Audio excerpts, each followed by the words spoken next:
بسم اللہ الرحمن الرحیم۔ اکثر لوگوں کا ایک سوال آتا ہے کہ ہم نے اللہ سے بڑی دعائیں کی، اتنی بار میں نے اللہ کا ذکر بھی کیا، تہجد بھی پڑھی، پر اب تک میری دعا اللہ نے قبول کیوں نہیں کی؟ تو یاد رکھو، صحیح بخاری کی ایک روایت ہے، نبی کریم صلی اللہ علیہ وآلہ وسلم نے فرمایا کہ جب بھی اللہ سے دعا کرو اپنے گمان کو درست کرو، کیونکہ اللہ بندے سے اس کے گمان کے مطابق ہی معاملہ کرتا ہے، اور اس یقین سے دعا کرو کہ اللہ پاک قبول فرمائے گا۔ یاد رکھو، دعا دنیا کا وہ واحد پاورفل ٹول ہے جو انسان کی پوری قسمت تک کو پلٹنے کی طاقت رکھتا ہے۔ نبی کریم صلی اللہ علیہ وآلہ وسلم نے فرمایا، ابن حبان کی روایت ہے کہ تقدیر کو دعا ہی ٹال سکتی ہے۔ اللہ نے دعا میں اتنی طاقت رکھی ہے کہ قسمت کا قلم اگر تمہارے لیے کوئی دکھ لکھنے کا ارادہ رکھتا ہے تو دعا ہی وہ واحد چیز ہے جو اسے روک سکتی ہے۔ یاد رکھو، تم جتنی دفعہ دعا کے لیے ہاتھ اٹھاتے ہو نا، اللہ اتنی دفعہ تمہاری دعاؤں کا جواب دیتا ہے۔ تم یہاں ایک قطرے کو روتے ہو اور وہ تمہیں 7 سمندر دینے کو تیار ہے۔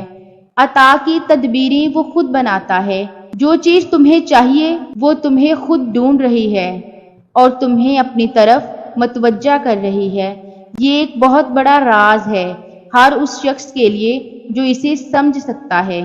اللہ پاک فرماتا ہے، زمین اور آسمان کی پیدائش میں، رات اور دن کے باری باری آنے میں ان ہوش مند لوگوں کے لیے بہت نشانیاں ہیں جو اٹھتے بیٹھتے ہر حال میں خدا کو یاد کرتے ہیں۔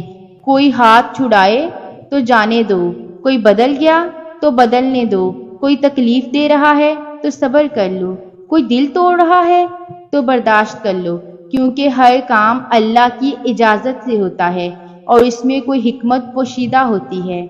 یاد رکھو، زندگی میں کوئی کام تمہاری مرضی کے مطابق ہو جائے تو شکر ادا کیا کرو، اور اگر تمہاری مرضی کے خلاف ہو رہا ہے تو اور بھی زیادہ شکر ادا کیا کرو، کیونکہ وہ کام میرے رب کی مرضی سے ہوگا، اور وہ رب اندیشوں سے پاک فیصلے فرماتا ہے۔ قرآن فرماتا ہے، اور اگر اللہ تجھے کسی مصیبت میں ڈال دے تو خود اس کے سوا کوئی نہیں جو اس مصیبت کو ٹال دے، اور اگر وہ تیرے حق میں کسی بھلائی کا ارادہ رکھتا ہے تو اس کے فضل اور اس کی قسمت کو پھیرنے والا بھی کوئی نہیں ہے۔ وہ اپنے بندوں میں جس کو چاہتا ہے اپنے فضل سے نوازتا ہے، اور وہ بڑا درگزر کرنے والا اور بہت رحم فرمانے والا ہے۔ تم جانتے ہو اللہ اپنا کن کب فرماتا ہے؟ جب تم حق اور سچ کے ساتھ عاجزی اختیار کرتے ہو، تو پھر اللہ بھی تمہیں بلندی عطا فرماتا ہے اور تمہاری من پسند چیزوں سے تمہیں نوازتا ہے۔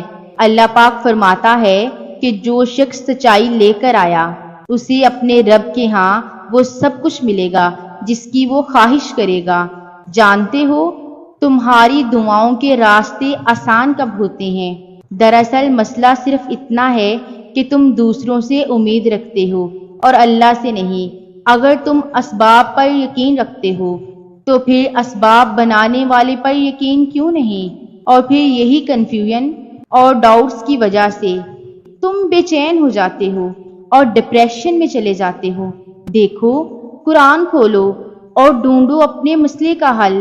پتہ ہے، جب کوئی سوال تنگ کرتا ہے نا، یا لوگ مجھے ہرٹ کرتے ہیں یا مجھے کوئی بے چینی ہوتی ہے، تو قرآن کھول کر میں ایک ایک سوال کا جواب تسلی سے لیتی ہوں۔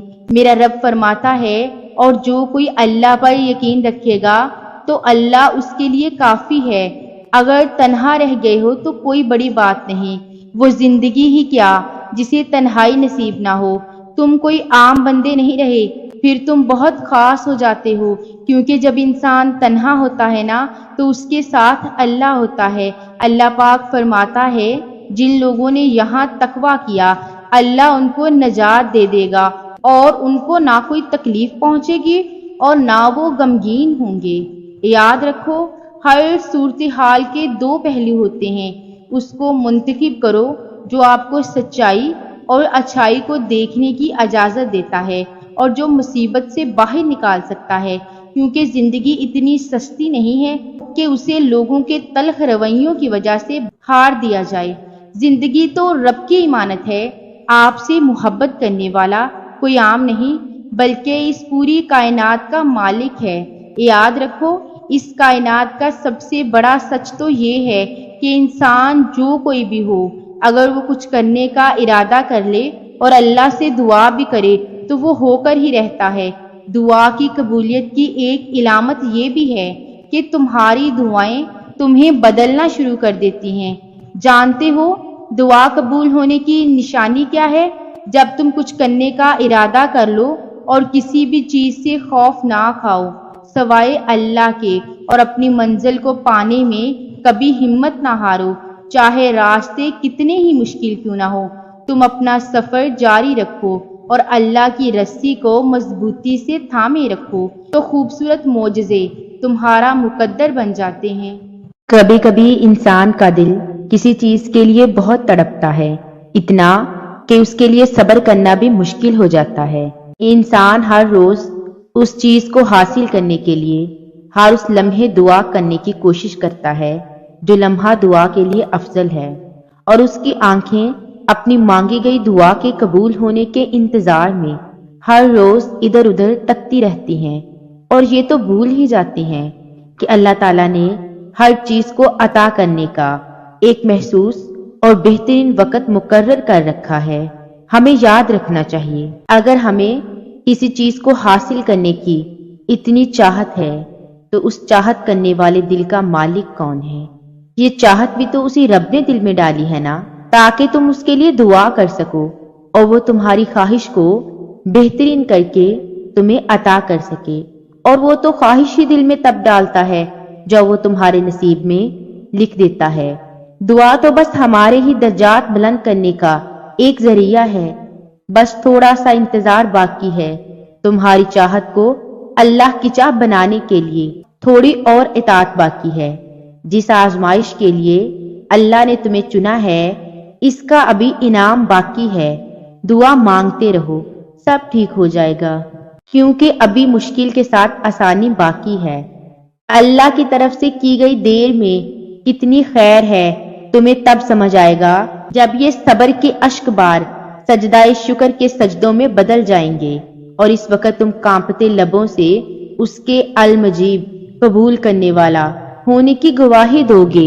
یہ دل اس کی محبت سے پھٹنے لگے گا، اپنی قسمت پر تمہیں رشک آئے گا، اور جب تمہاری دعاؤں کو قبولیت کے لیے چن لیتا ہے تب وہ تمہارے دل میں دعا کا خیال بھی خود ہی ڈال دیتا ہے۔ میری دل سے دعا ہے اللہ پاک آپ سب کو شاد و عباد رکھے۔ جو میرے بہن بھائی پریشان ہیں اللہ پاک ان سب کی پریشانیوں کو دور فرمائے اور سب کی دعاؤں کو قبول و منظور فرمائے، آمین ثم آمین۔ اگر آپ کو ویڈیو اچھی لگی ہے تو چینل کو سبسکرائب کر دیں اور ویڈیو کو لائک کر دیں۔ جزاک اللہ۔